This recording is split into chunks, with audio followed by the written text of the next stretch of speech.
कोल्हापुरातील व्यावसायिक आरती सन्नके यांचा विश्वास संपादन करून 2023-24 या कालावधीत पुण्यातील मनीष देशमुख आणि संगीता देशमुख या दाम्पत्यानं 65 लाखांची फसवणूक केली आहे।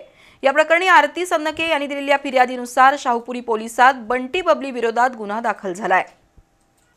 कोल्हापुरातील सर्किट हाऊस समोरील लँडमार्क रेसिडेन्सीमध्ये आरती सन्नके राहतात। त्यांचे शाहूपुरी असेंब्ली रोडवर पार्श्वनाथ शुगर प्लांटचं कार्यालय आहे। सन्नके यांची संगीता देशमुख आणि मनीष उर्फ नाना देशमुख या पुण्यातील दाम्पत्याशी ओळख झाली। या दोघांनी त्यांचा विश्वास संपादन केला। 22 डिसेंबर 2023 ते जानेवारी 2024 या कालावधीत देशमुख दाम्पत्यानं कर्ज मंजूर करून देण्याच्या बहाण्यानं आरटीजीएस आणि रोख स्वरूपात 65 लाख रुपये आणि कर्ज प्रकरणासाठी आवश्यक कागदपत्र घेतली। आरती सन्नके यांनी बरेच दिवस वाट पाहिली, पण त्यांचं कर्ज मंजूर झालं नाही। त्यामुळे दिलेल्या पैशाची आणि कागदपत्रांची देशमुख दाम्पत्याकडे मागणी केली, पण विनयभंगाचा गुन्हा दाखल करण्याची धमकी देऊन देशमुख दाम्पत्यानं थेट सन्नके कुटुंबियांविरोधात न्यायालयात तक्रार दिली।